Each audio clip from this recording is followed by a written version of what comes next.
What's going on, guys? Jay Recher here, and I'm rocking here with my friends over at the Youngest in the Yacht Club podcast. They want the money and fame. We go to the city and we don't be tucking our chain.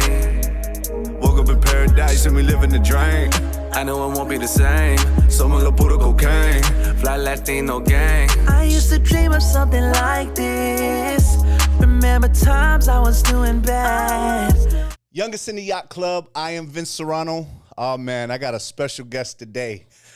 Somebody that I enjoyed meeting. I feel like we're on the same kind of path, and just really a special dude, humble dude, man.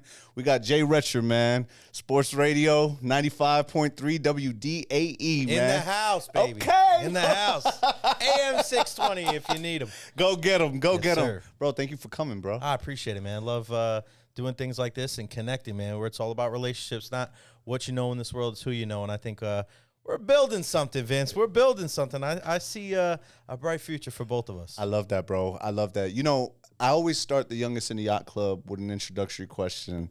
Who is Jay Recher? Wow, that's a good question to start it off, coming out with the heavy hitters. I mean, I don't like to refer to myself in the third person, but I'm a guy that won't be outworked. Okay. I'm a guy that, you know, I come from humble beginnings. I am very deep-rooted into my family. But I understand that every day you can't get bigger, faster, and stronger, but you can get smarter, right? And you can go out there, and it always goes back to the principles of what my parents taught me when I was a kid, the morals and the values of, you know, treat people the way you want to be treated. Don't do anything to anybody else you wouldn't want done to yourself. And I've seen in my journey, just in my career of, you know, there may be other people that look better than me. They speak better than me. They may have more connections than me, but man, as long as I'm breathing, I won't be outworked. And you know, that's just my thing. It's my work ethic. And I've had some friends like, oh, you're the hardest working guy in Tampa. And I was like, I don't know if that's true or not. I mean, I don't look at something like that as like a goal. Right. But I look at that as like, if some of my friends that are some of the more talented professionals in this city ever say those words, I just want to prove them right. Like, I want to make them look good by saying that out in public. So I'm very blessed, but I'm a guy that morning, afternoon, and night, I'm always looking ways to, you know, be a better version of myself. That's fire, bro. That's amazing, man. I always say it, right? I'm like a basketball.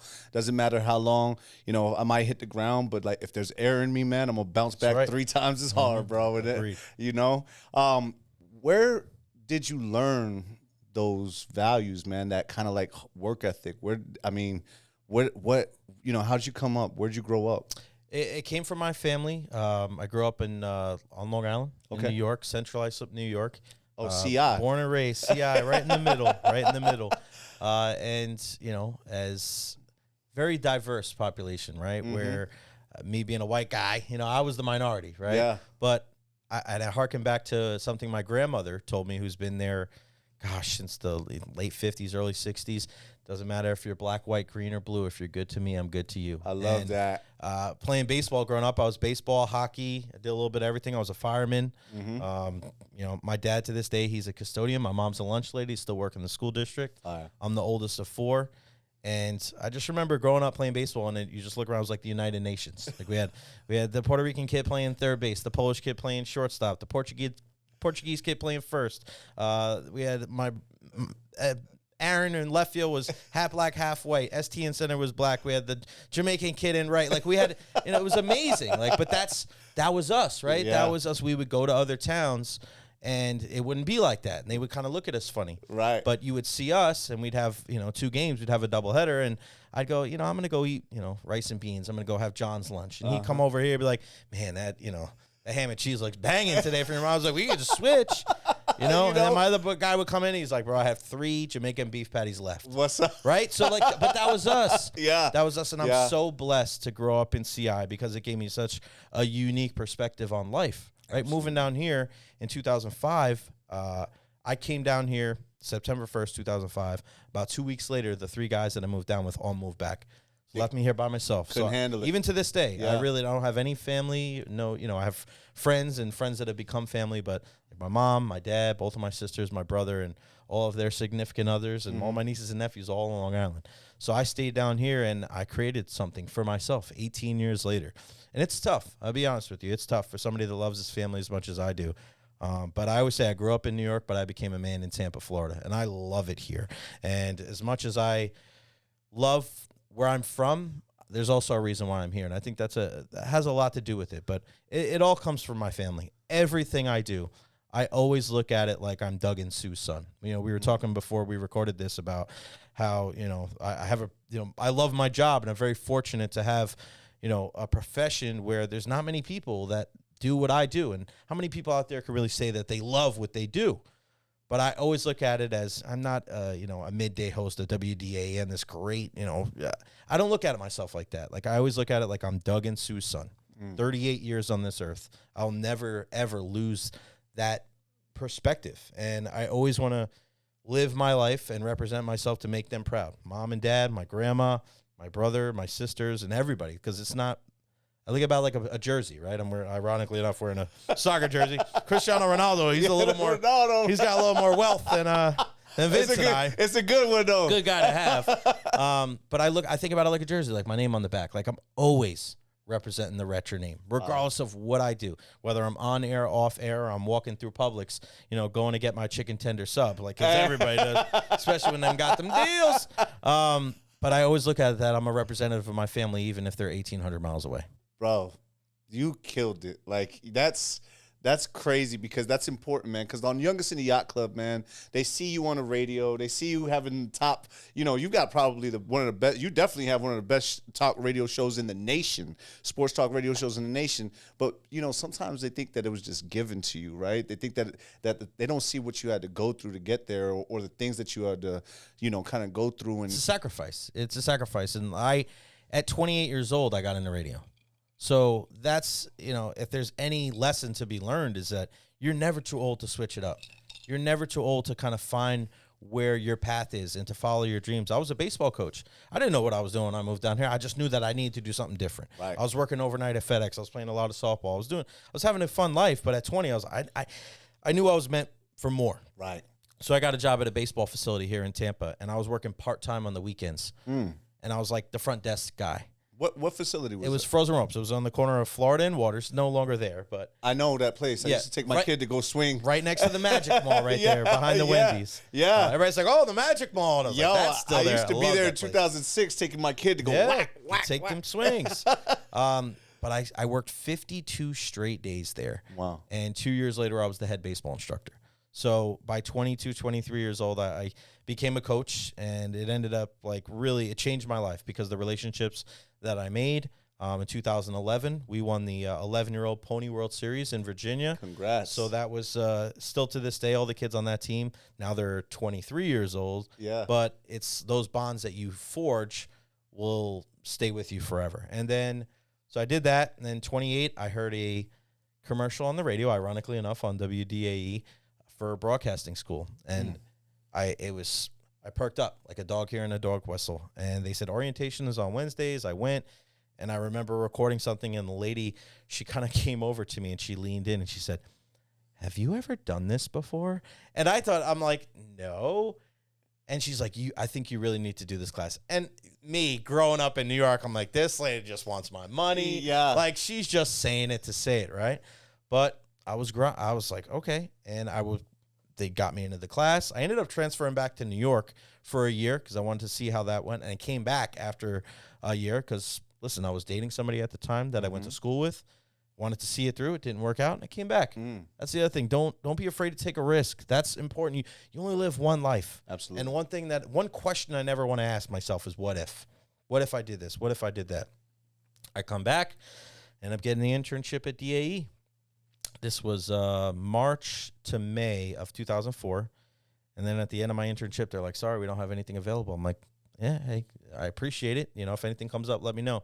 2 weeks later, I'm back on the baseball field hitting ground balls. They say, hey, we have a part-time job available. This was June 2014. I said, I'll take it. Started working on the weekends, field reporting, covering the Lightning games, the Bucks games, the Rays games, and then just started grinding, man. Working my way up. Producer, executive producer. They promoted me to assistant program director, so now I have my hand all over the radio station for not just my show, but every show. Fire. Then produced Steve Dumig, the big dog, rest in peace. Ron and Ian, arguably two of the biggest shows that this city has ever seen when it comes to sports radio. And then I was with Ian Beckles for about a year and a half on Beckles and Recher, and now it's J and Z. So I was the true, like, build your way from the bottom, started from the bottom. Now we're here, right? Thanks, Drizzy. So you stole my thing. But from an unpaid intern to a part-time guy on the weekends, all the way up to APD and host of the midday show. If at 28, right now I'm 38. In 10 years, it's just amazing to see what the last 10 years of my life have been.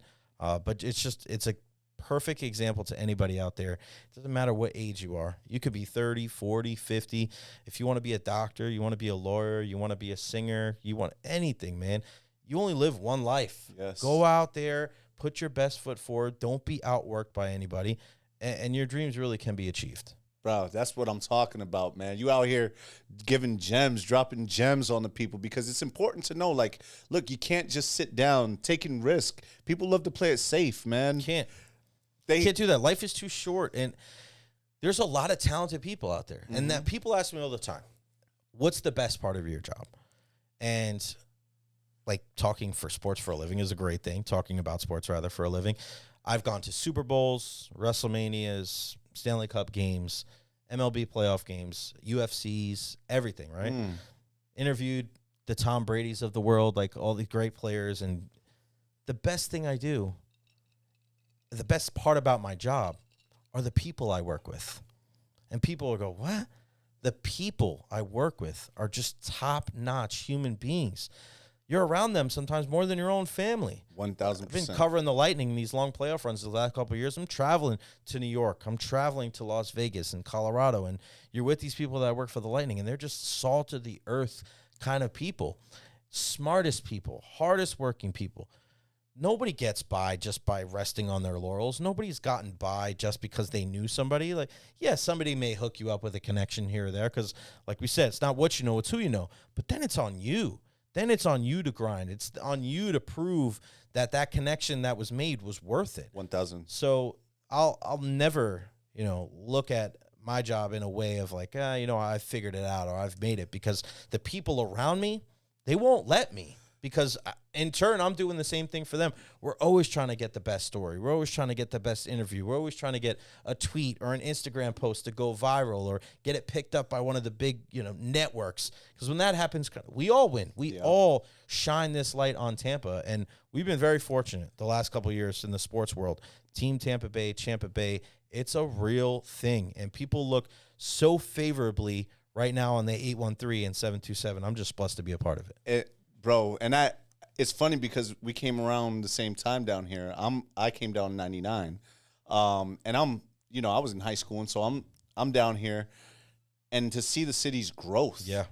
And to see where it was and now where we're at, because you came from New York. At that time, I came from all over the place. Mm-hmm. Coming down here during that time, I was wondering, why is this place not like LA, San Diego, and now it's turning into that. Well, it's unique, right? Because if you know Tampa, like legit Tampa, you know the old heads in Tampa, you know about West Tampa, right? You're like, you just know. You know about Sulphur Springs. You know about the people that were born and raised in the 813. It's just the way it is. But you have that, but you also have a city that's just burgeoning and growing and bubbling, and it's just growing all over the place. Yep. And there is a really, really cool connection between the Clearwater, St. Pete, and Tampa area. The vibe right there is just, it's something to behold because it's beautiful. Yep. The people are really cool. Yep. And so many things to do. We have 3 professional sports teams. We got beaches. We have the arts and the music, and there's just so much that's going into it that usually when you have a lot of history like that, you're not always on the forefront of change. You're not always on the forefront of like these new happening ideas. Right. But Tampa's got the best of both worlds. That's why you see so many people coming down here, and that's why traffic has doubled probably in the last 5 years. It's crazy. As you're trying to go to work or drop off your kids at school. It's crazy about how it's Wild, going. man. Let me ask you a question. So, how did you you told us how you got into sports broadcasting. When you got your foot in the door, what was it like? As a guy that grew up working since he was 14, I started working at a sports, sporting goods store, sports fans. And they used to sell, T-shirts and gloves and bats and helmets and stuff like that. And then I did a lot of different jobs. I was a bus boy. I worked at a baseball stadium. I mentioned I was a fireman. I worked at a movie theater. I worked at so many different things. I helped my dad sell postal uniforms, getting up at 4:30 in the morning. When I walked into the job, even for the internship, there was this feeling of, I don't ever want to leave here. And when you realize, it's like when you get in a relationship, you're married, like, like when you've gone through and you've dated and you meet that one person and you're like, it's like those old corny love songs, right? It's like you finally hear those songs that make sense, right? All those songs that didn't make sense, you're like, what is this? And then you meet the girl, like, oh man, that's really cheesy, but I totally it's get the truth. That's the same thing with my job. Yeah. Even now to this day, every time I walk in there, I'm like, I can't believe that I get a chance to walk in there. I felt that day I felt that on my first day interning. I felt that this morning when I walked in. That's beautiful. And if I can impart any knowledge on people out there, is you only live one life, right? You live one life. Go out there and find a profession. We're going to spend the majority of our life working, right? Find something that you love to do and make money off it, whether it's something that can pay you, a decent amount or something that can get you rich and famous. Like, from an early age, try to figure out a way to put yourself in a position where you can achieve your dreams. Right. And that's something, luckily for me, I was focused on very early on. I didn't want to work a 9-to-5 job. I didn't want to punch a clock. I didn't want to do something I didn't love. Right. And that would have driven me crazy. And, I didn't find, a woman that I really cared about until I was 38. So there are sacrifices that you have to make. I do have to move, far away from my family to make it happen. Yeah. But I did make it happen. Yeah. So as long as you're willing to outwork the next guy, and as long as you understand that there's sacrifices that come along the way, if you do those two things, you can achieve anything, literally. So that's my whole mindset, even to this day. I don't look at it like I've made it. I don't get complacent. I look at it, anybody that's coming up the ranks could take my job, but I'm continuing to build my resume. I'm continuing to build my foundation, grow my brand, grow my following, so that it's like almost damn near impossible to get rid of me. Like, that's how I look at it. Even then, I'll never get to that point. Yeah. I'll never get to that point where, like, I've made it. I can rest on my laurels. I'm just not wired that way. I get that from my parents. My mom definitely, but certainly my dad. He's the guy that, he grew up 5 kids. His dad left early, so it was a lot of them. They're living in a hotel room, sharing socks. Like, my dad came, from not much, and his big thing was, being a dad of 4, he was just going to grind. I remember growing up, my dad had 3 jobs. He was never at my baseball games. And early on, when I was a teenager, I didn't get it. I was a teenager. I didn't, not that I didn't want to get it, but, I was out there chilling, partying, probably doing things I shouldn't do, definitely doing things I shouldn't have done. Come on, it's just the way it goes. Yeah. But as I got older, I'm thinking to myself, man, my dad's a big sports fan. He would have loved to have been at my games. But it's probably a little bit more important to have a roof over our heads and food on the table. So that type of mindset is, I'm always Doug's son, right? I'm always going to be the guy. I can never look at a job and go, I wouldn't do that. I'm better than that. If you ever think you're above a job, you're behind the 8 ball, because people are going to fly right by you. Right. Because you see successful people in any industry, music, sports, doesn't matter. They're willing to do whatever it takes to get to that next level. And that's only part of the gig. Like, there's so many other things that goes into it. But if you have the mindset that you have it figured out, or you're not willing to go that extra mile, show up early, stay late, then you're not going to be able to achieve those dreams. Yeah, it's tough, right? Because all of a sudden if you go in with a negative mindset, and we're the only people that teach our kids to do what we hate to do for money. Like that's the situation, right? And I went to a graduation, so I'm dressed like this. Youngest in the yacht club, they probably think that looking good, man.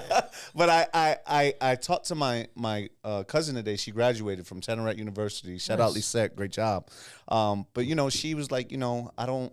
My mom wants me to do this, but I don't really want to do that. Like, it was kind of crazy because I know that she's probably getting pressure because, my aunt cares about her and she just doesn't want her at home doing nothing. Yeah. Right. But sometimes it can come off like, go get this job or go da-da-da. And when you don't know what you want to do, you're ready to sign the dotted line just to get out of there. Yeah. And you really have to know, like, hey, go do what you love and love what you do, right? Because then it doesn't feel like work. That's the most important thing for at least for me, for my job. Well, we need to do better as a society to, we have this archaic way with school, and you do this, and if graduate high school, you go to college, you get this 4-year degree, and they go figure it out. and it's, listen, it's not always like that, right? There are a lot of things where when you get to the 2nd, 3rd, 4th year of college, you're doing your internships, and your people at the collegiate level are setting you up in your field. But it's not always like that. Sometimes people have a degree and they lack direction.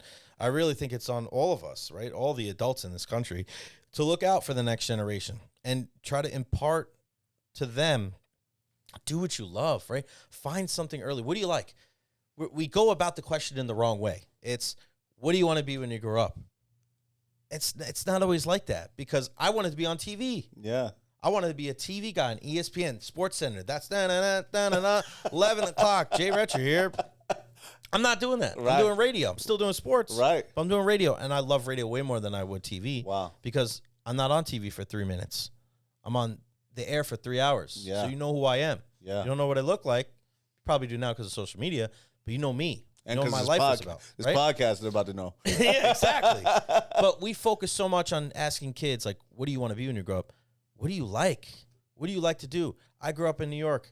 I knew some incredibly talented people. Artistic. Guys that would tag everywhere. Incredible. Being able to graffiti. And I'm thinking to myself, instead of people getting on them for defacing The property. old train cars that nobody's going to see, why aren't we putting these kids in art programs? Why aren't we putting these kids in excuse me. One of my friends actually is an art teacher, but why aren't 5 of my guys art teachers? Why isn't another guy graphic design? Like, it just doesn't make sense. We need to do better. Yeah, 1,000%. You're all the way, correct. It's just crazy when we sit back and we look at those things.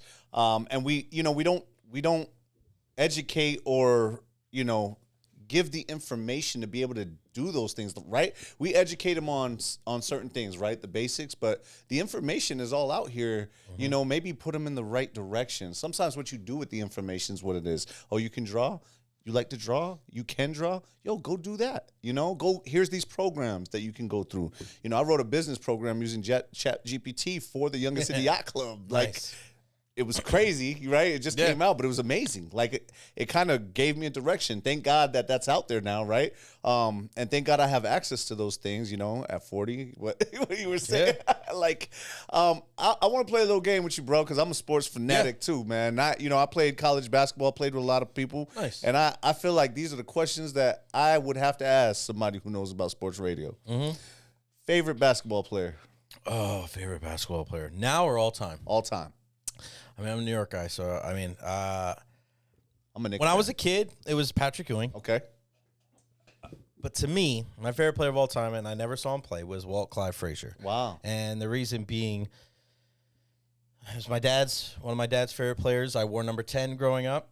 So I love Clyde, the style. You saw my shoes at the event. I love what Clyde's all about. Yeah. Even today. Swishing and dishing, styling and profiling.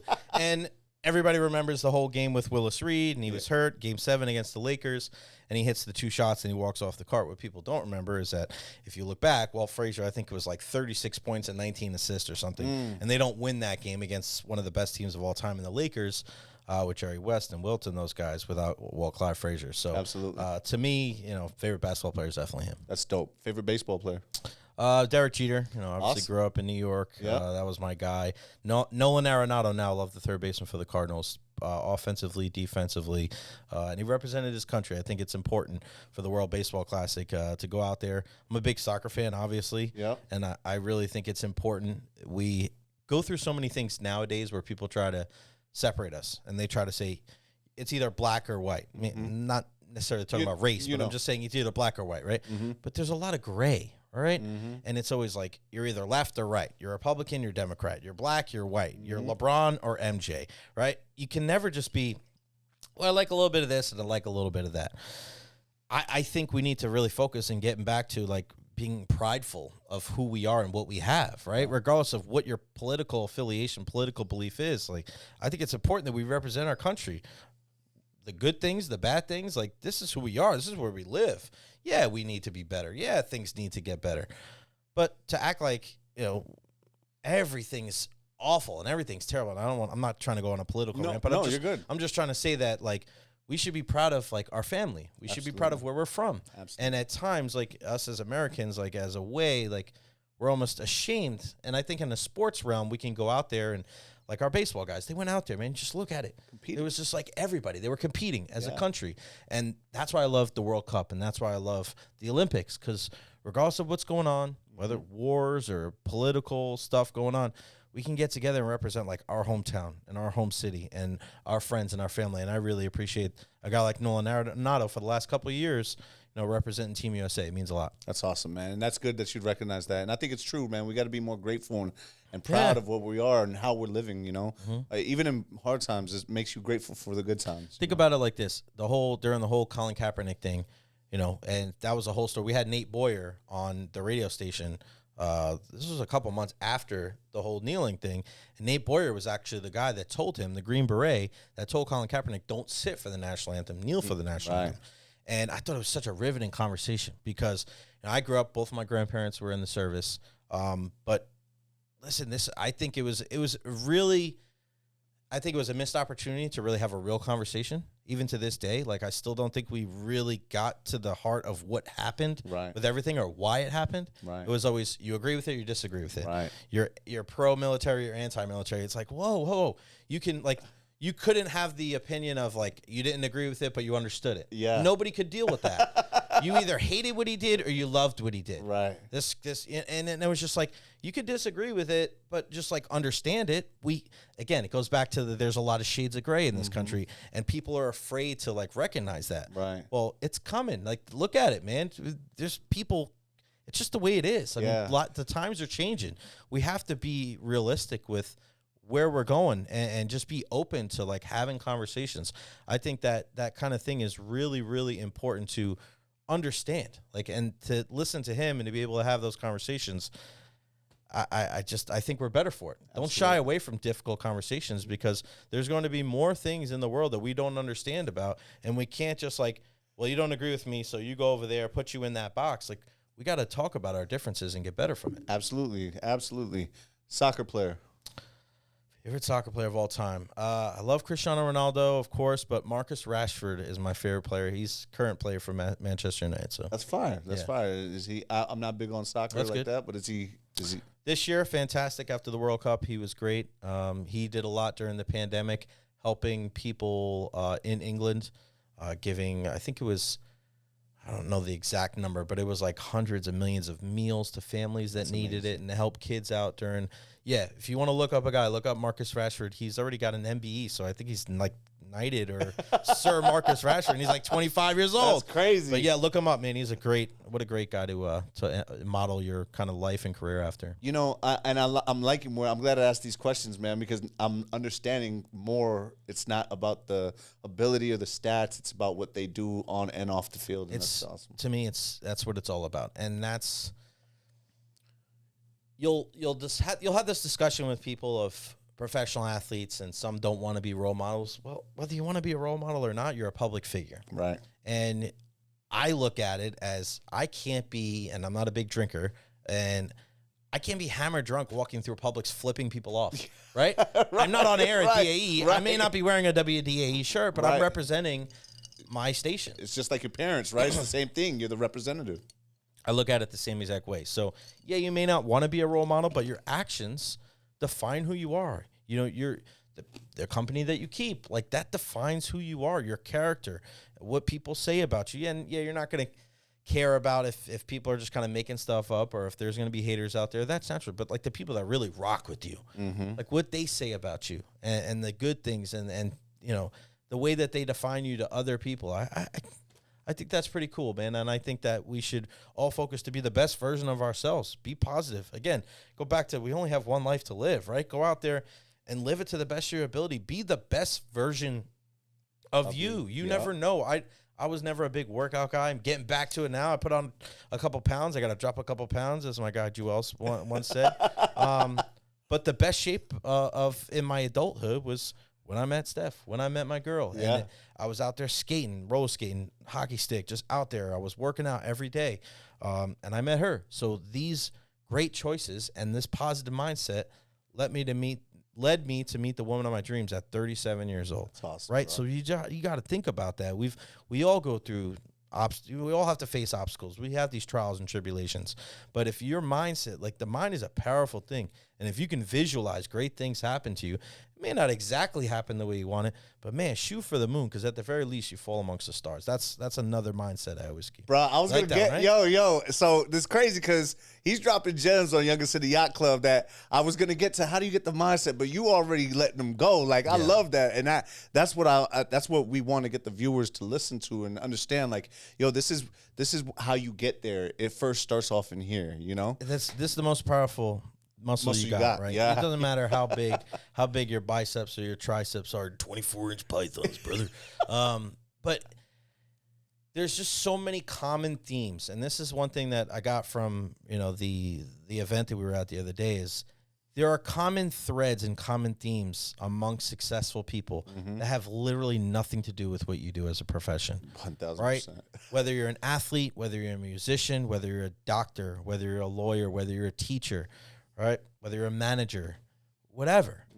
There's common threads with those people that you just look across and you go, that makes sense, that makes sense, that makes sense. Like being on time. Yep. That's one thing.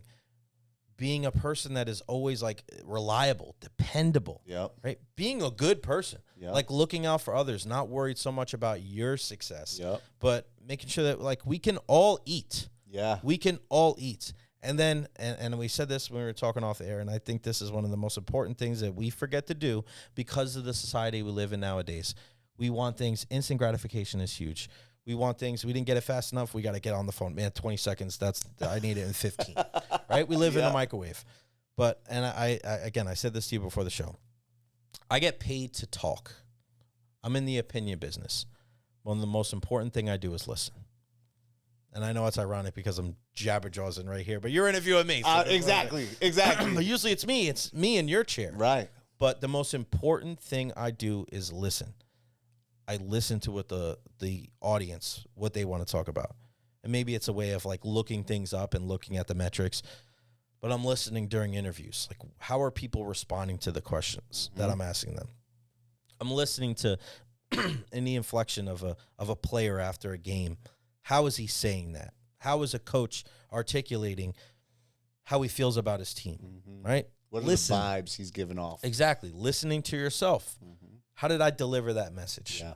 You know, whether it's focusing on my delivery, trying to not saying like or or we all have these verbal tics and these verbal crutches that we have. And if you go back and listen to your stuff, I still have them. It's just the way it goes. You have to work on it. It's taking your time. I'm from New York. I want to, even now, like, quick, I got to slow down. Yeah. I got to take a breath. I got to let it breathe. Yeah. Right? Just from saying that to you right there, you can tell it's something that it's constantly in my brain. We have to listen. We were just discussing about the people at the conference, and we have a lot of these young guys with a lot of vigor and a lot of energy, and they got a lot of passion. Yep. But they got to listen. Gotta listen. You have trained professionals. You have successful people in the business. Yep. The most important thing for you is not to tell them what you do. The most important thing to do is sit there. I sat there the entire time and I was like a sponge, and I'm thinking to myself, this is awesome. This is great. I am getting so much information. I was so inspired by Savannah, by TJ Chapman. TJ Chapman. Holy smokes. The one young lady that said that she had the artist that didn't want to like perform in Tampa. Yep. That was like not mind blowing because of she said that, but that's where we are. Mm-hmm. We are at the stage where people like they feel a certain way. Like people are more in touch with their emotions now than they ever have been. Yeah. Because there's so many different ways to decipher them and go through them and to be able to, tell people what's on your mind. You may not have to talk to anybody, but you could tweet it out. Yeah. You could post a picture of yourself. You see people that take selfies. They take selfies for what? We don't know. But some people may need that instant gratification. Yeah. Some people aren't feeling up to it. They put stuff out there. It's almost like a fishing line. You throw it out there. It's like bait. Yeah. What do you get back? Yeah. It doesn't always have to be so like a terrible reason why. Right. Oh, man, they're just like a narcissist. Maybe a little bit. Maybe that's like the definition of narcissism. Yeah. But I don't think it's just like overly negative. Like I just think that's kind of where we are right now. People want to know where they stand. That's the worst thing in life, isn't it? Yeah. The worst thing in life, whether it's in a relationship, whether it's work, whether it's, the worst thing to do is not knowing where you stand. So we always have to kind of have that own self-check for us. And it's just, I think it's fun. I think it's the best time to be alive right now. And, yeah, 1,000. It's just a constant kind of, where am I at? What am I doing? How am I getting better? Bro, and I appreciate what you said about the event, the Youngest in the Yacht Club. It was great, man. I enjoyed it so much. Thank you so much, man. And it's funny that you talked about that because these artists kept going and talking about who they were before. You have these trained professionals and experienced professionals who have done so much stuff. And instead of giving them the airtime to be able to absorb that knowledge and then take it and implement it, you're just rapping, really. And somebody told me you have 2 ears and 1 mouth for a reason. Exactly. To listen more. It's a numbers game. But you even said, you're like, get to a question. Get to a question.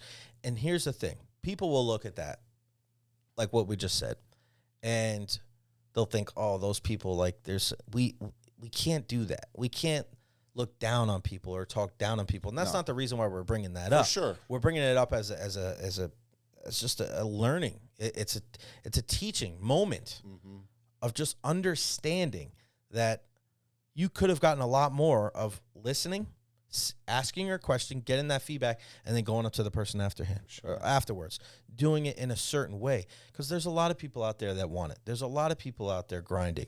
There's a lot of people out there that have bangers, that have these great songs, that have a lot of sports knowledge, right? But what's going to set you apart from everybody else? And it's not you getting in front of everybody and telling them. It's almost just showing people more with your work ethic. Absolutely. And your products and delivering on all these different things. But also, if you're going to a place like that, education is key. Regardless of where you're at, every single year I go to this thing called the Barrett Sports Media Summit. And Jason Barrett, what a fantastic guy. And he is almost like the media, almost like the ESPN, the Fox Sports of sports radio. Fire. So if somebody has a great interview, I got into a beef with a radio host up in New York a couple weeks ago. He was all over that. It's funny that. Yeah, it's funny. It got picked up by Fox News. I don't know how. Had nothing to do with news.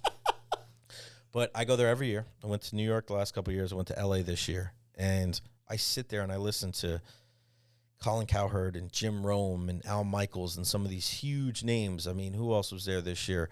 Baron Davis was there and Rachel Nichols and all these different people. And you just sit there and you're just like a sponge. And if you don't learn from people like that, then you're in the wrong business. And I go 2 days and I don't say a word. And I may ask a question here or there. Sure. I don't have to ask a question. There are people that always feel like they have to get a question in. But I'm just there taking notes. And I take that back to my job. And then I show all the people at my station and go, this is how we get better. Yeah. Now, ever since that, a couple months ago, we've seen some epic highs when it comes to our digital traction. Wow. Our social footprint, doing more things on Instagram, Facebook, and Twitter, more things with videos. Our ratings, it's just like we have new shows now. So we're looking at growth right there in a way that we've never looked at it before. That's amazing. Because the way radio is, it's not just based on the Nielsen ratings anymore. You're getting people on the stream, people on the app, on the iHeart app. They're all over it. People follow you on Instagram, on Facebook, and Twitter. They want to hear what you have to say. I've created this thing called Recher's Rapid Reaction. After every Lightning game, I hop on and I do a selfie video on the way down to the locker room. And it's kind of grown into this organic thing that's blossomed into, if I don't do it, people are like, bro, what's going on? Where you at? Yeah. You know, where you been? So learn. Knowledge is power. That's one of the earliest lessons we learned growing up. You know, if you were born in the 70s and 80s, you heard a lot about knowledge is power. Yeah. You don't hear that as much anymore, but that's not something that is ever going to go away. That, you know, learn history. So, you know, those who don't learn history are condemned to repeat it. You know, see what mistakes other people are making. And don't make them because... Don't make the mistakes. Yeah, that's the best way, right? Exactly, man. Yeah. You don't have to go through the exact same path filled with all these terrible things if somebody else has done it. That's why if you're an older brother or an older sister, like I was a decent hockey player, but my brother was really good. He was out there skating while I was skating, and he was really good, right? So it's just, obviously that's on a different scale, but it's the same type of thing. Principle, yeah. Understand where you're at and use every single experience that either you have or your close circle has had and use that to make better decisions going forward. Fire. You just dropping gems left and right, Recher. That's how I know, man. You're there, yeah. Football player. Favorite football player? Oh, man. So, let's see. Are you going to get crucified for this? No, I mean, Mark Bavaro was my guy, tight end for the Giants. So when I was really young, I was very sick. I had bad ear infections when I was a kid. I had convulsions, so like seizures. I remember going to training camp, and I threw up on Harry Carson, from a famous Giants linebacker. You threw up on him? Yeah, I was 4 months old or something like that.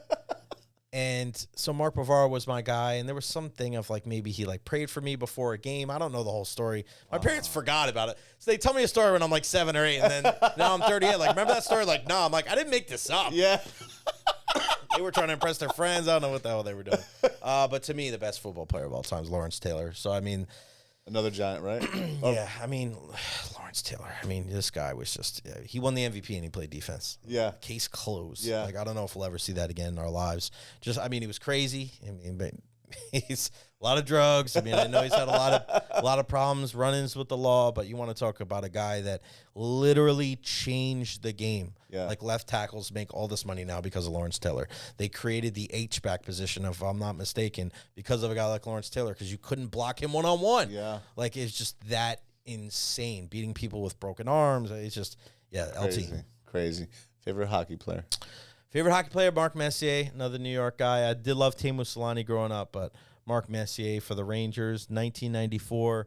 They ended up winning the Stanley Cup. I remember in the Eastern Conference Final, they were losing 3-2 in the best-of-7 series to the Devils, and he said, we are going to win tonight. Went into New Jersey. Not only did they win the game, but he scored a hat trick, all 3 goals. The last one being an empty netter from 120 feet away. Bro, that was, like, I'm 9 years old. I'm like, bro, to this day. Yeah. Vince, to this day, one of the most gangster things I've ever seen in my life. And I was 9.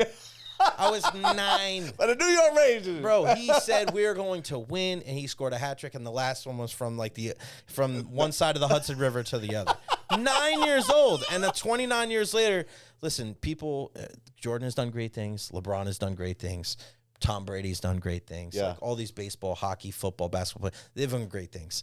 But to do that, like, I don't know if we've seen something like that since then. We're going to go out and win. I mean, that was balling. That's awesome, man. My next question to you: how does it feel to be able to, like, you're working at these events? Mm-hmm. You're working, and I know it's got to feel great because you're at these events, and it's such an important, you have an important job, right? Yeah. You're the voice of the people. Like, you're talking about what's going on. How is it? Is your job more opinion based? Or is it more like, would you say factual? Like how, like, and I don't know how to explain that question. No, really. I kind of get what you mean, because I'd say that when I'm doing my job as far as being on the radio, it's a little bit more opinion-based. Okay. But the best radio hosts, what they do is they supply facts and then build the argument around it with their opinions. That's what I try to do on the air. Because Stephen A. goes off. Yeah. And sometimes I feel like it's a little bit more of a drama, like for ratings. It's more like over the top kind of. And I don't know how I feel about it. I don't want to say the problem with Stephen A. is. Right. Because Stephen A. is very loud, very boisterous, and he is one of the most respected voices in the world, whether you like Stephen A. or not. Dude is depended on big time by the four-letter network, ESPN, and whether it's MMA. Think about all the different sporting events he's covered. For sure. Right? And he's a beast. Super intelligent and talented man. For sure. The issue with Stephen A. is that a lot of people think that's the only way to do it. When it was Stephen A. and Skip and them arguing with each other, going back and forth. And, Stephen A. doing something different now after him and Max split up. You see Skip Bayless with Shannon Sharp in the morning. They do their own thing. It's very similar to what he and Stephen A. did. And I think they do a great job as well. Yep. But Stephen A. created his own type of niche in the sports talk business. So now a lot of it is, I'm going to do what Stephen A. did. But you can't do that. That's Stephen A. Right. Like, that's him. We interviewed him on the show last year. It was actually during the Super Bowl this year. And he was very, into it. And it was the same guy. Right. He doesn't really turn it off. It's not about turning it. That's him. Right. But when I told him that, hey, my mom and my grandma love you on General Hospital, soap opera, he was so touched and so moved. He's like, I did not expect that. That is so awesome. Tell your mom and grandma thank you for the support. That's awesome. Which, right? Like, you don't think about things like that. But him, and I'm a big wrestling fan, and I was so happy that you had Montezzi and Swerve there. I always knew about Montezzi, but I never put the two and two together. Right. And I was just like, this dude is coming out with banger after banger. Like, it didn't make sense. Right. Right? And then Swerve, I've just been a fan of his ever since, we saw him come up with WWE, and now he's with AEW. I'm just so nice to meet him, and he's such a humble guy. And he is onto something. He's onto something because you have to be versatile in this world. Yeah. It's not about, and you notice the word I used there, world. You can't just be a singer. You can't just be a rapper. You can't just be a radio host. You got to have a world. Yeah. You have to have an Instagram.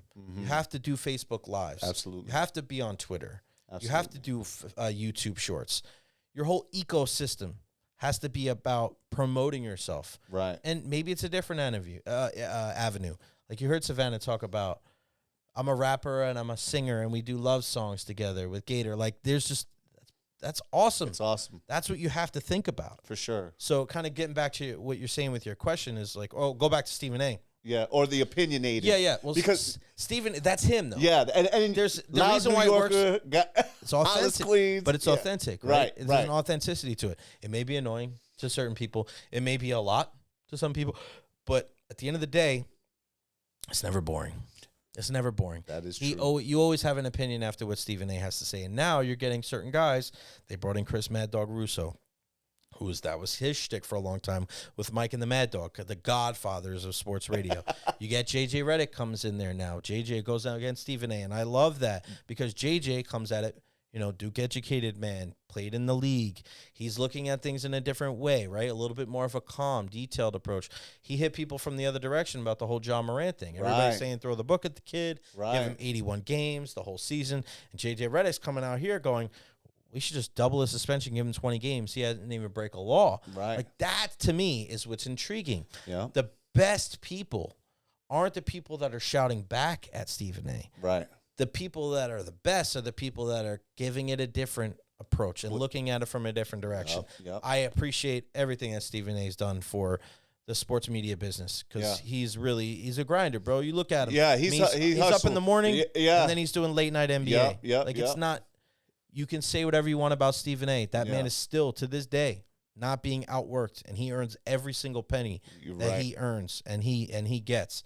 So for me, I look at the opinion side of it, and that's what I try to do. Mm-hmm. I'm not like Stephen A. I'm not a hot take guy. Right. I'm a guy that's going to make you think. I'm more of a Colin Cowherd type, but even then, I think I'm my own sauce. I really am. I'm not like anybody else, and I don't try to be like anybody else. I come with a lot of facts. I say things because I believe them. I say things that I don't really care if they're popular or not. I said that the Rays should go out and get this guy, Madison Bumgarner, who won 3 World Series, but he's kind of like an not old, but he's in his mid to late 30s, is not like baseball is fun type of guy. He's like one of them hard asses that, may not get along with the Rays, and people were killing me for it. And I'm just like, that's how I feel. Like, that's what it is. I'm not hurting anybody, right? Who got hurt because of my opinion, all right? But when I cover games, it's a little different because I'm reporting on what's happening in the game. So I'm live tweeting these games. Guy scores a goal, I say it. Jazz it up, make it look fun. After the games, I'm interviewing the players. It's a little more fact-based, which is cool. And that's why I like my job, because I can still do some reporting. I can still go out there, report on the facts. But they know that it's an opinion. I'm an opinionist. I work in an opinion-based business. And I love the difference between the two, because like I said, I never wanted to work a 9-to-5 job. That's awesome. And that's I'm glad you answered that, man, because, like I said, it's a different kind of, like, it's journalism. Even me right now, like, I'm doing journalism, and I want to keep it, in a way where I can ask those questions and get a good response and be able to tell people stories and get it out there. But at the same time, right, like even now, that might be a bit of a hot take. It might be, look what he said about Stephen A., right? The first 5 seconds, you cut it out, and it's there. I feel like, where do you see sports radio going in the next 5 years? That's a good question. And the reason why it's a great question, rather, is that podcasting is becoming so much bigger. And that's where you have to worry, and kind of like what you just said with journalism. There's always been a line that you don't want to cross when it comes to, and I've gotten in this discussion with people that have been writers in town, they've been columnists and they've been beat writers for the teams. And they're like, we don't want to root for the team. We want to be unbiased. But then they kind of come off looking like a dick. Like, you're kind of pessimistic all the time. I'd rather lean optimistically. I think it's unrealistic to cover a team unless you're like miserable. I want to cover a team, and I kind of want to see him do well. I'm not going to go out there and start hooting and hollering in the press box, because there is some kind of decorum. But I'm hanging around these guys. Like, I see Steven Stamkos, and I see Levante David, and I see Shane McClanahan. These 3 big. I see them more than I see my mom and dad. So yeah, of course I want these guys to do well, right? But when you have so many podcasts now, they don't go through the same. When you go to journalism school, and these people are writers, like, there's a certain line you have to stay on. You have to answer to somebody. The podcast game, like, you're a very respectable guy, right? Thank you. But people are not like that. Right. So they can say, this guy sucks, this guy does this, and say terrible things about him.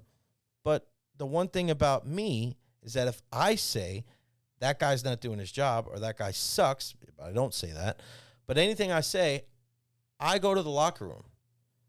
So I may say that, this guy needs to score a goal. He needs to step up because he hasn't been doing his job.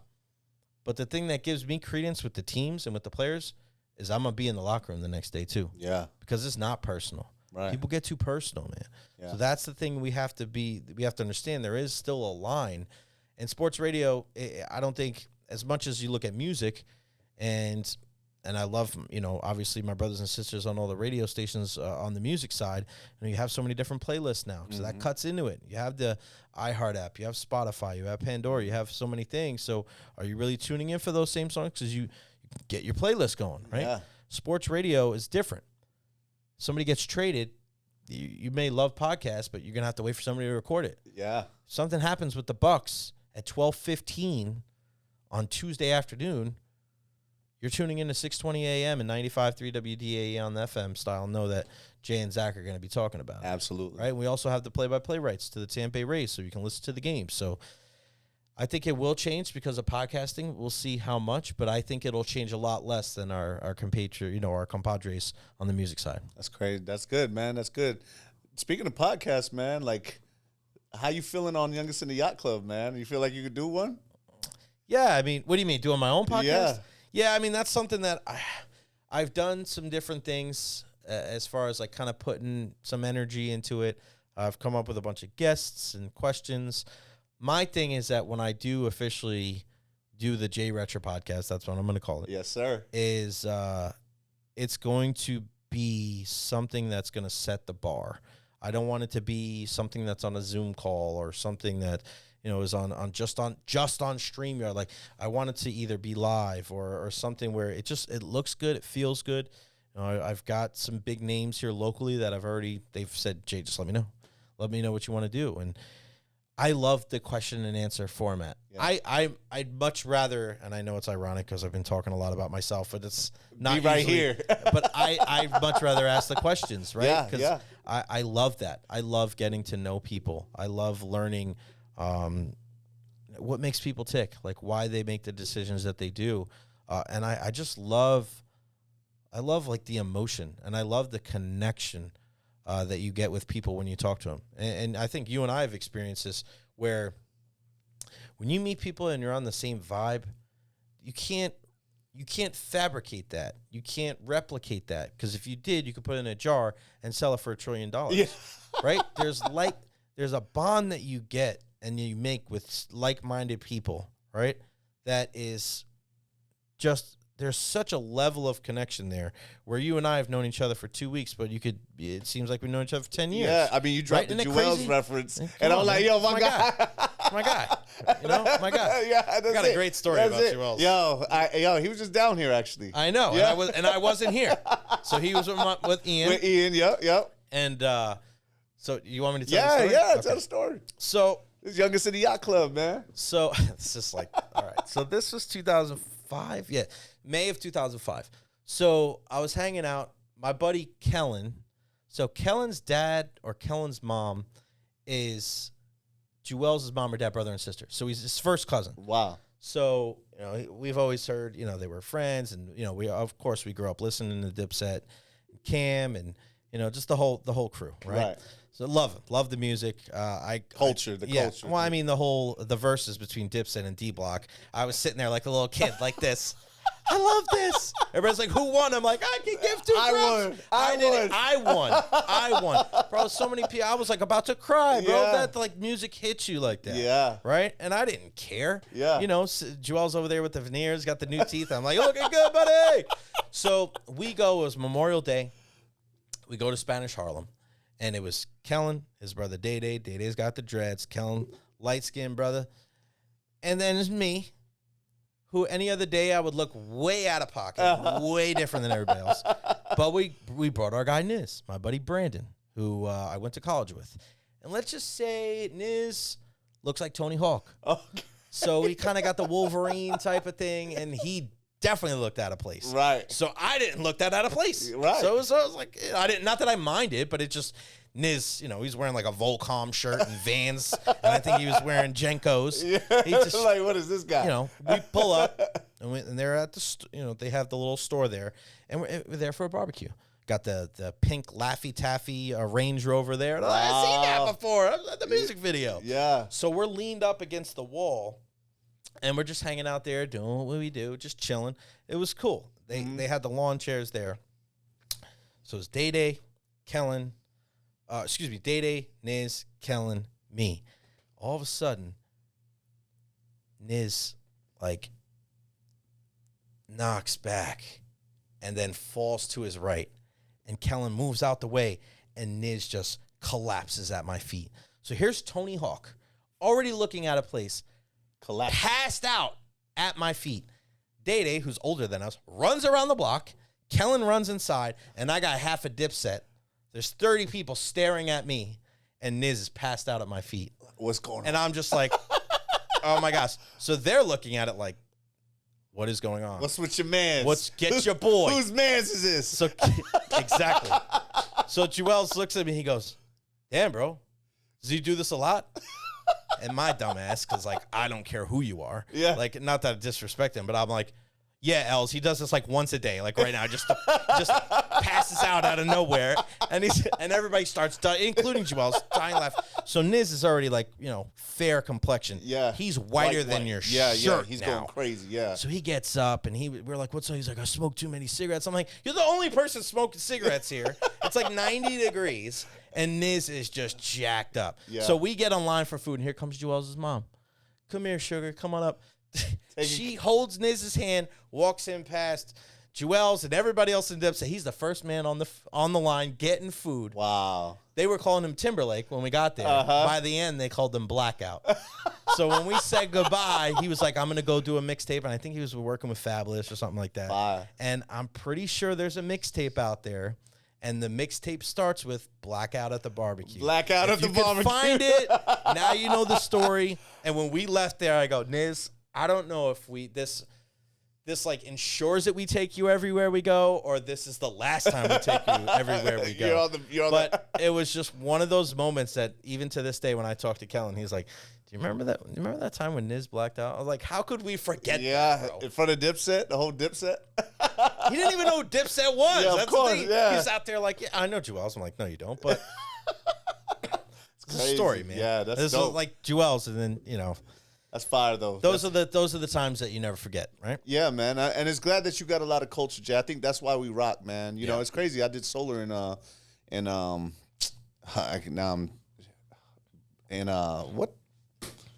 Wow, I can't believe it.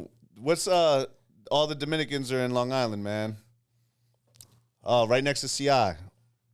Brentwood? Brentwood. There you go. B-Wood. Man, dog. I'm like, boy, I'm bugging out, bro. I'm blacking out at the barbecue. Don't do that, Niz. The new Niz. Serranis. Yeah. I did a lot of solar in Brentwood, man. Yeah. It was, I had moved, my family's from New York, you know, so I went out there and, you know, they say if you can make it in New York, you make it anywhere. And I'm one of the guys, I had to challenge myself, man, to a different life. I had to leave my life that I had here, which was in the streets, and if I wanted something better, I had to go to some place where nobody knew me. That's kind of similar to what I did, because there was a lot of kids that I grew up with that were either selling drugs or doing drugs, and they were living in their parents' basement, and I'm like, I had to shake it up. Sometimes what you have to do, and it sounds like you had to do the same thing. This is the problem, right? The math problem. You just got to take yourself out the equation and just come on over here. Yeah, that's weird, right? Yeah. If you don't want to get and continue to go down that path, you got to start planting seeds somewhere else. It's awesome, man. It's cool to see. It's cool to see, like, I just talking to you, man, about how much, like, similarities there are, you know, and how relatable you are, man, because, you know, a lot of people, they're not, and maybe it's that being afraid to approach people, right? Because I think that's also something. You know, some people come to me as like, oh, I don't know if I could talk to you. I don't know if you're approachable or not. And when you actually get to know somebody, they are approachable. You know? I'm not scared of nothing. I'm not saying that to act like I'm like bigger or better or badass. Like I'm not scared to get punched in the face. It's happened before. It'll happen again. Yeah. I'm not a person that talks crap about people. Right. So I'm not a confrontational person. I'm not trying to fight people. But it's just, what's the worst what's the worst that can happen? People could say no. I was always the guy that was like, yeah, I'll go ask that girl out. Yeah. Why not? Either she likes me, she rocks for me, or I'm not her type. I'd rather know. Yeah. I'd rather know, but. It all goes back to the way I grew up. We were mentioning off air, like, I listen to R&B music, and you know, and my buddy and Shizm, who was at the thing, who was at the event. Yeah. You know, one day Shizm walks by, I'm listening to "I Wish" by Carl Thomas, and he walks by, and then he leans back, and he goes, "This is how I know you grew up around black people." And I'm like, "Thanks, Shiz." You know, and he's like, white people don't listen to R&B by themselves. There's no girl in here, right? I'm like, no, Shiz, there's not. He's like, I could just tell. That's just the way it is, man. That's how I grew up. Like, I grew up around, you know, my best friend Johnny was Puerto Rican, so we had, you know, arroz con pollo. We had that, right? Yeah. I had Jamaican beef patties. Niz drank with Kellen's cousins one time, and he thought he could drink Jamaican white rum with them. And I was like, Niz, I'm not doing that. This is not the same. You're not from this town. You may think, you know, drinking your Bud Light or your Coors Light, that ain't Jamaican whites. No. So you were culturally... educated. Listen, you know, sometimes the best way to be culturally educated is to keep your ass sitting on the couch like I'm at right now. Yeah. Sometimes just knowing. Listen, you don't always have to be up there swinging with the big boys. That's fine. Like, just chill. And again, going back to living in CI and Brentwood is very similar, right? Yeah. We had such a unique perspective on life. And you look at so many different people that come from different backgrounds, but you know, we all put our pants on the same way, right? Yeah. We all go through the same things. We all experience highs and lows and heartbreaks, and we all have families, and we all, you know, we have to strive to be better, and everybody out there is working and, you know, trying to do good and just trying to live the best life that they can. So I'm forever grateful for things like that. It's fire, bro. It's fire, bro. You've dropped a lot of gems. Come on, give me some more. Give me some more. This is the one that I need, right? If you could tell, you know, to some people, and you're growing, obviously you're growing your business, and, you know, you're growing your brand, and you're growing your life, you know, and you're taking those steps, and you've dropped so many good gems. But if you could tell your younger self something that you think would be memorable to get them to the next level, what would you tell your younger self? What would I tell my younger self? I think it depends on like where I'm at, you know.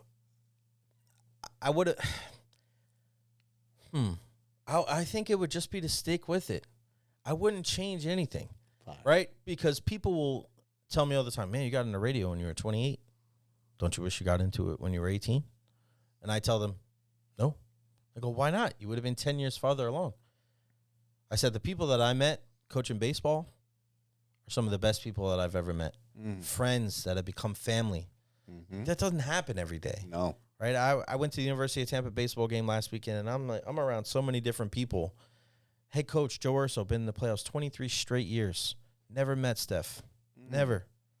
I used to coach his son. People look at that man like he's a god. He's one of the best baseball coaches in the country. Wow.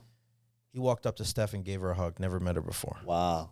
Right? Didn't know her from other than seeing her on social media and the relationship that him and I had.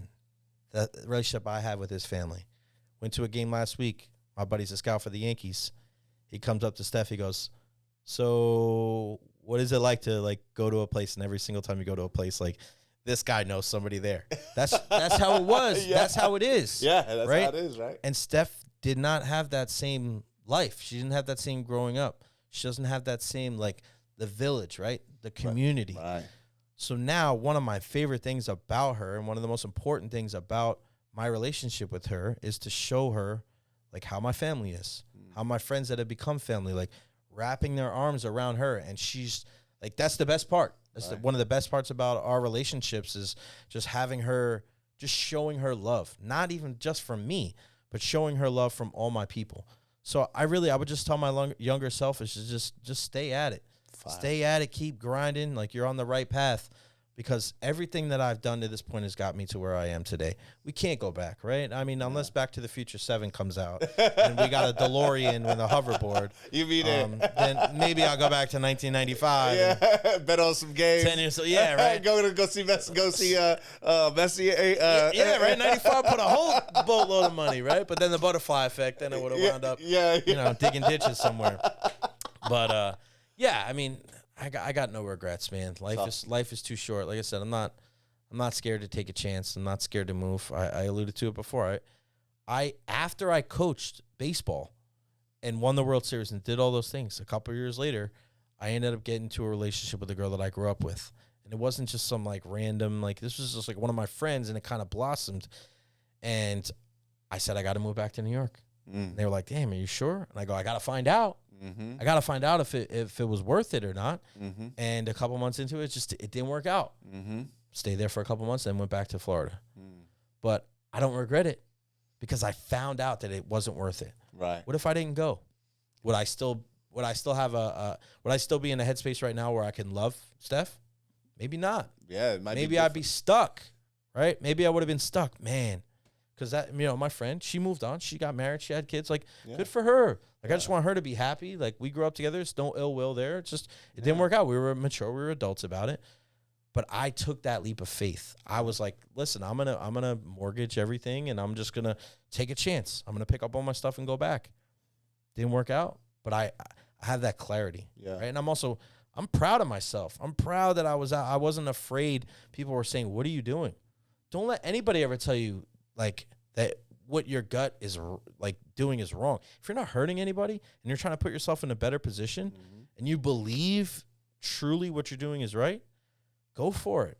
fire. Go for it, man. This is what you're doing, right? Yeah, yeah. That's what you're doing now. Like, going for it. Isn't that what we saw at the conference? Yeah, man. We saw a lot of people that have gone for it. Yeah. A lot of people that are out there doing good things. And look at all the love. That's the thing. Your conference wasn't about music, man. It was about love, right? And that sounds a little hokey, and people say, "Oh yeah, no," but it's about a love, not necessarily like love, like falling in love, but it's about, or maybe it's about passion. It's about passion and loving what you do and loving music, right? Mm-hmm. That's what the music conference is about. People that love music and they want to make an impact in their lives.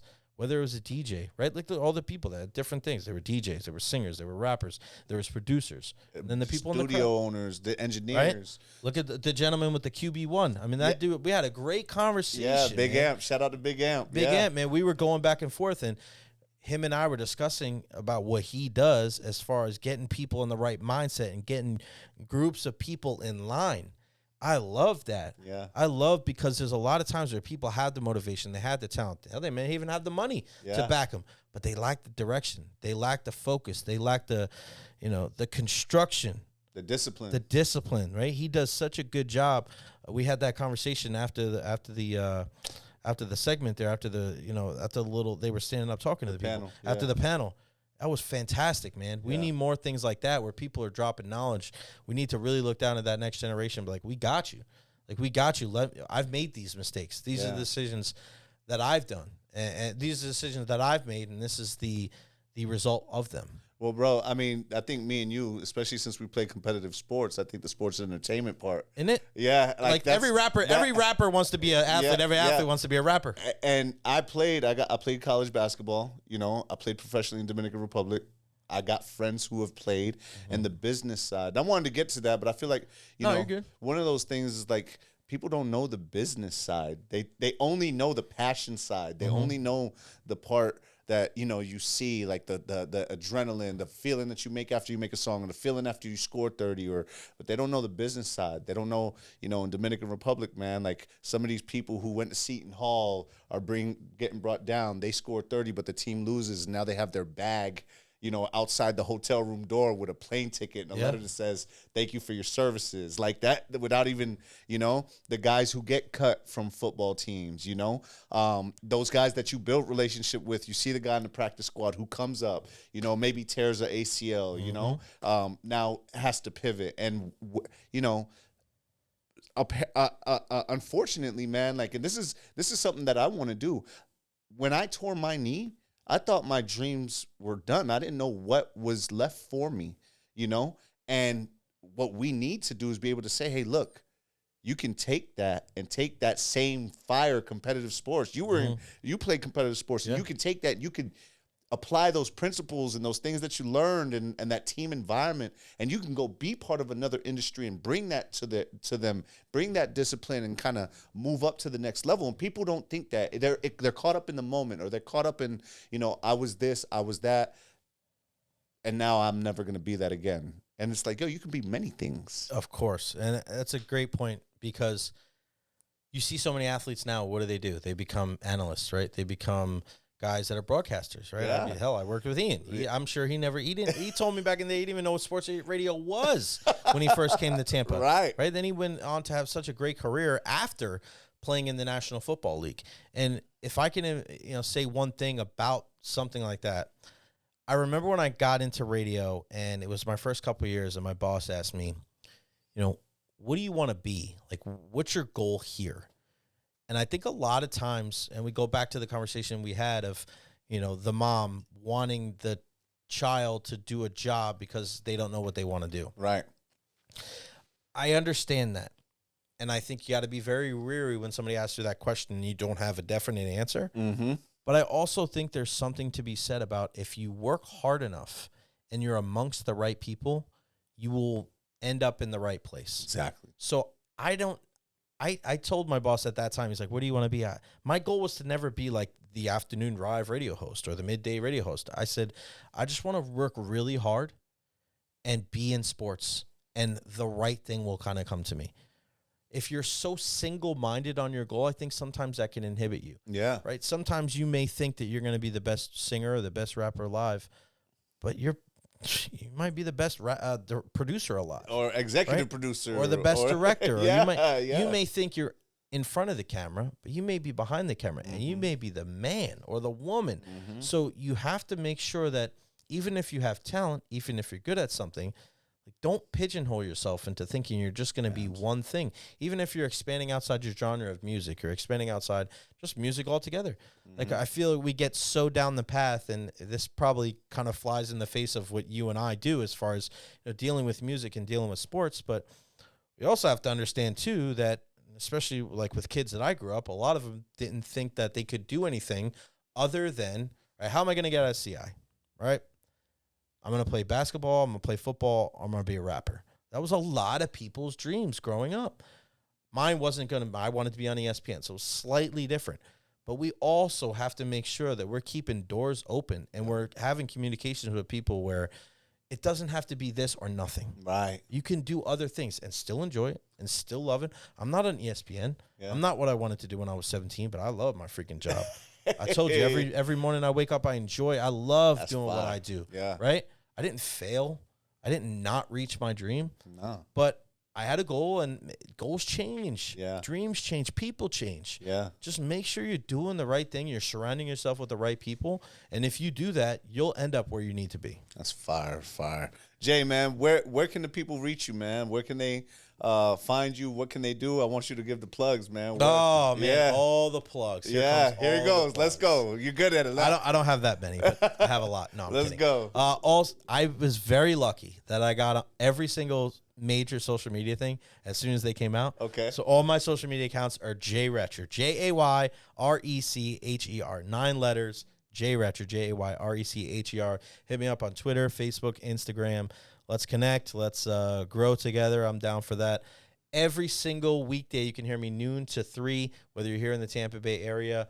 95.3 WDAE on the FM side, 620 AM. Download that free iHeartRadio app. You can listen anywhere in the world. We podcast our stuff. We take our best videos and upload them to social media as well. I'm on JNZ, so JNZ WDAE on social media. All that jazz. I'm on YouTube as well. But we're growing, man. We're all just, again, trying to do the Jay Recher podcast here and more stuff with you. I know we got a lot of ideas of what we want to do. I'm excited. We're going to expand too, because I know we're talking about, it was primarily hip hop. Yeah. Right. It was music. It turned into hip hop. It turned into hip hop. I was like, this hip hop, I got no problem with that. My biggest thing is I wanted people to separate themselves and be the, I'm a country. Because when I go into these rap things, I don't tell them I'm an artist. Yeah. I tell them I'm an investor. Yeah. And then the people flock to me because they're like, yo, so I want more people who are diverse. I want it to be inclusive. I want like me and you are sitting side by side and vibing. You were with everybody was coming together. I want that. And that, in the first one, it was that, and it's great. But I want this to be so comfortable for everybody, man. Like, I want that to be the main goal. Like, well, you start with your base too, right? Yep. You start with the people that the ones that you're closest to, and you just try to get a little bit better. And the more and more that you do those kind of things, the more you find what works, what doesn't work. I know I'm plugging Steph and her Heights Financial crew, but absolutely. Listen, I was so thoroughly impressed with the attention that was paid to them when they were giving their spiel, because a lot of times when you do things like that, when you go to these. You'll go to an event and then you'll have somebody that's a guest speaker that's kind of, a little bit different, right? We had one actually on the show today, where it was like a local HVAC company talking about air conditioning stuff on sports. Yeah. We found a way to that's what good artists do, right? That's what good talent does. That's what good hosts do. Like, you find a way to get it in there and to have the conversation so that it's entertaining and informative, right? Absolutely. And I thought whether it was Brad and Rich and Steph, of course, my better half, everybody was locked in and they understood. And I think that's important too when we're talking about musicians, when we're talking about people. There's a lot of times early on, I mean, you're scraping 2 pennies together to try to make it work, man. Yeah. You may, you're borrowing money. You're staying at a friend's house. When I first moved down here, I stayed on my friend's couch for 6 months, man. You got to grind, man. You got to do it. That's where the yacht club started. You got to jump in the water. Exactly, man. That's the way it goes. So for everybody there to be so invested in to have financial literacy. Yeah. I mean, it's so huge, and we don't think about that kind of stuff. They're going to start doing some stuff with iHeart too, but which is good, because I think like everybody, we can all learn, man. We can all learn every single day, whether it's with your finances, whether it's with something like this, right? Like, how can we help each other out? How can sports and how can music, how can we work together? I mean, DJ Shizm is there. He's one of my guys. Like, we don't work in necessarily technically in the same industry, but there's a lot of similarities that we would deal with on a daily basis. That is like why we get along so well. So yeah, we're going to continue to grow this, and we're going to try to get iHeart involved and try to get all the different talent at iHeart to make this work, because it's such a good thing. We're spreading good vibes. That's why I enjoyed it. I'm a very honest person. I know if it you was are. Not good, I would have said it. Like, I'm not that guy. I love that. I need that. I'm not. I mean, that's. Some people say, "Oh man, you're kissing this guy's ass." I'm like, I'm a very complimentary person. I am. Like, that's just giving them the flowers while they're here, bro.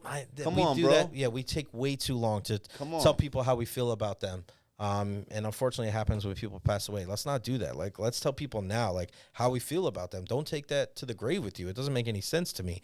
So I'm a very complimentary person. And people say, "Oh, you kissed this person's ass." I'm like, whatever. Like, if they do something bad, I'm also the first person to say that. And then you say I'm a dick. So, I mean, it's just like, what is it? Who am I, right? So, like, I'm one of those people that if I don't like something and you ask me my opinion, I'm not going to blow smoke and say that it was good when it wasn't. Right. I'd rather people do the same thing for me. Absolutely. I respect and I want people in my circle that are going to tell me when I do something wrong. Absolutely. If I do something that is, excuse me, not up to par, I'd rather you tell me to my face, man, that's got to get better, rather than be like, bro, you're the man, and then walk around the corner and be like, that guy's an idiot. Yeah. Like, I don't want people like that in my circle. I don't want people like that near my life. So that's why I was super complimentary and like super supportive of what you guys are doing, and I was like in awe. There were so many different people, and again, there's a common thread between successful people. That's what everybody needs to understand. You see it in real estate. You see it. You see it in real estate. You see it in music. You see it in sports. You see it in any kind of business. CEOs, like look at all the people. Tampa is such a great example. Go to a baseball game, a high school baseball game. You see all these parents that, they go to these private schools, right? Yeah. But they all do different things. But they're all successful. Why? Right? And they find those common threads with people. And then you go to an event like that where everybody is kind of in the music industry, right? But all doing something slightly a little different and all successful. All good people, all giving their time that day to drop knowledge on people and continuing just to grind and make a better version of themselves every day. Bro, it gets us excited too, bro, because it was great. And bro, thank you for shouting us out, man, yesterday on the show, man. It was great. Bro, people were all about it too. Bro, you are a great resource. You are a great person, like I can tell. I appreciate the candidness too, right? I appreciate that because you want those kind of people. Like I want you to be able to come around and be like, hey, look, this was awesome. Here's a couple things you can work on, bro. Mm-hmm. And that makes me, I need that. I talk to certain people where, they don't tell me that everything is good. And my wife sometimes is like, every time you talk to him, he's always telling you what's wrong. And like, unfortunately, I have that. I'm going to learn more from what they want to see, right? And I can cater to people. And I think it's important that you have real people. It doesn't mean that they're haters. It's just they're telling you their opinion. I think the people that are really close to you, there's a certain level of authenticity that you need in your circle, right? You need the people that are going to keep you in check. Yeah. You need those people that are going to check you and say, listen, you can't do that. You can't be like that. Or this was a little over the line. Or this, hey, we got to get better here. Hey, you slacked off. I love that. Yeah. And sometimes people have to grow and you have to learn. Because I remember I was not like that as a kid. You gave me constructive criticism. I was more apt to tell you to go F off rather than to say thank you. Yeah. And I remember being like 19, 20 years old. And my boss at the baseball facility said something to me. And I was like, I turned red. I was so pissed. Like, I was like, I'm out here grinding for this guy, and this guy's telling me this. And I really, it was like an epiphany. I sat, because there was nobody around. It was before the show opened. He left, and I'm sitting there by myself, and I'm just like looking around. And I sat to myself, I goes, he's got a point. He's got a point. And ever since that day, man, and it's it's life-changing, really. I don't mean it to sound so, like, drastic, but it really was. I got to a point thinking, I need to get that more. I need more of that. I need more of the criticism, constructively, right? Yeah. You don't want to surround yourself with negative people. Yeah, no, that's a difference. Crapping all over your right. Somebody just shit. That's not yeah, good. yeah. But you also don't want people that are telling you the best things in sliced bread every week. That's not helping you either. Right. Like, you need honest opinions from people. I implore anybody out there to make sure that you have at least one person in your circle, whether it's a relative, whether it's somebody that you grew up with, because usually those are the people, because they know that it's not personal, right? That are going to keep it real with you. Yeah, keeping it real goes wrong. yeah. This is when keeping it real goes right. Because there's a lot of people out there, especially like we were talking about some of those young artists. Like, how many of people? Oh, we don't want to make them feel bad. You're worried about their feelings. Like, you can't worry about that. No. Because people like that, they're looking for they're getting a false sense of satisfaction and entitlement that's not there. Like, you have to, I hate to say it, but like, hurt somebody's feelings sometimes. Like, it's not on me how you take this. Right. You want my honest opinion, and if we're really friends, I'm doing this because I'm not a real friend if I'm not keeping it 100 with you. That's just the facts, regardless of what you're doing. So making sure that you have somebody like that and letting that's what my show's about. You asked me kind of like what I'm about, like who's Jay Recher. That's who I am. Like, I don't know how to be anybody else. I don't try to be Stephen A. I don't try to be Colin Cowherd. I don't try to be Mike Francesa. I may, sound weird. I may not be a hot take artist. You may think that I spit out too many facts and I do too much homework, right? Or I look like I read off a script because I take notes. Nah, man, I'm just me. That's the only person I know how to be. I'm 38 years old. I'm from Central Islip, New York. I've lived in Tampa right now for 15 years. I love or 18 years. I love my life, and I wouldn't change a thing about it. So I am who I am, like it or love it, right? That's fire, bro. I think that's the best way to, man. Tell the people where they can find you again, bro. At Jay Recher, all social media platforms. Again, noon to 3 every day on WDAE, 620 AM, 95.3 on the FM side. Download that free iHeartRadio app. You can hear it any time. But I'm around. I'm always at games. And if you ever see me out, like I always tell people, like, come say hello. I'm not one of those people that tries to hide or one of those people like that kind of stuff to me, even to this day. When people come up and say, Jay, I love what you do, or appreciate all the things that you do for people in our community, like, that's what it's about, man. Pay it forward. Life is short. You never know. You could drop dead tomorrow, man. Promote good things, promote good vibes, promote good relationships. Get out there, and if you can make a difference, I'll finish with this. Jackie Robinson had the best quote, I think, ever. It's not, it's not your, and but it's my favorite quote, but I butcher it every time. It's not just about your life. It's about how your life impacts others, right? So when I leave this earth one day, and hopefully it's 50 years from now, when I want to live to 98. I don't know what it is about the number 98, but I want to live to 98. I want people to say, like, wow, that guy really, like, went above and beyond to make the people around him, like, their lives better, right? I want to be a good representative for Tampa, a good representative for my girl and the kids, and of course my family, and anybody that's has ever been associated with me. I want them to be proud to say that they're friends with me, they're my family, things like that. Bro, that's amazing, bro. Thank you for being on the show, bro, because it's so impactful. I know you took time out of your day, man, and you were just on the show, man, and you came out here, bro. It means a lot to me, man. And yeah, I know we just linked up, man, but I can't wait to have you back, and I can't wait to have, rock with you, bro. You let me know, man. I'll be here until it's the oldest in the yacht club. Let's get it. Until we bring it in more young folks, right? We're going to be old and gray here in 50 years. Look at the oldest in the yacht club. Hey, bro, look, I don't know what it is, but our generation, I feel like we look good, bro. We're doing all right. Yeah, I see you got the haircut, too, boy. I like, hey, who's this guy's barber? I got my fade Saturday morning because I knew youngest in the yacht club. And then you look at our ladies, too. Yeah. I think we're doing all right. Thank you, brother. I love that. I think we're doing all right, man. Yeah. Bro, thank you for being on the show, man. We'll make it happen again. Can't wait for the next time, man. It's going to be great. Awesome.